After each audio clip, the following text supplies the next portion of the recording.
प्यार से मोहब्बत से बेगम को भी आई लव यू कहते रहा करें, जैसा कि गुलाम शकील भाई भी कहते हैं, कभी कभी हंस रहे हैं। कछुए को हम जब मारते हैं ना तो वो अपनी गर्दन जो है वो खोल के अंदर छुपा लेता है और उसके बाद कोई समझ नहीं आती उसको कि बाहर निकलना है या नहीं। हम मारते रहते वो अंदर ही छुपा रहता है।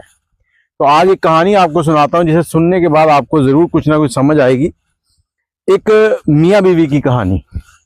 मैं चौक पर जा रहा था, 4-5 पुलिस वाले खड़े थे, तो वो बहुत सख्त लहजे में बोल रहे थे, कुछ चेकिंग कर रहे थे। तो मैंने उनसे बात की, मुझे बड़ा बुरा लगा कि वो जितने सख्त लहजे में बात कर रहे हैं। तो मैंने उनसे कहा कि यार आप लोगों में से अपनी बेगम को आई लव यू आखिरी बार कब कहा था?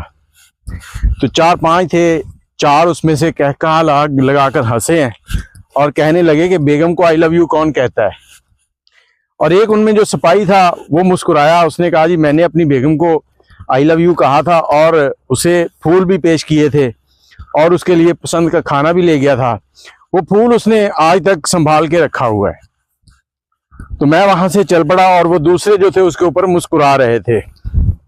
आगे गया हूँ, कुछ दोस्त बैठे थे मेरे, उनको मैंने जब यही सवाल किया तो वो भी कहका लगाकर हंसे और कहते कि तू तो है ही रन मरीद, तू की करना, बुढ़ी नू कौन आखदा है कि आई लव यू, बुढ़ी नू कौन कहता कि मैनू तेरे नाल प्यार है। जो तुसी बुढ़ी नू आई लव यू कहोगे वो तो सिर ते चढ़ जाएगी। जबकि मैं क्या सारा जमाना कहता है कि मियाँ बीवी का रिश्ता जो है ना ये बहुत ही मुकद्दस और बड़ा एहतराम वाला है और इससे मजबूत रिश्ता कोई नहीं है। माँ बाप भाई बहन सबसे आप वो बातें नहीं कर सकते जो आप अपनी बेगम से कर लेते हैं। तो फिर बेगम को आई लव यू कहते हुए आपको क्यों शर्म आती है?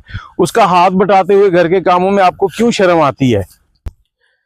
जब आप अपनी बीवी से इस तरह के इजहार नहीं करते तो फिर उसका नतीजा क्या होता है? मियाँ बीवी के दरमियान जो मोहब्बत होनी चाहिए वो कभी हो ही नहीं पाती।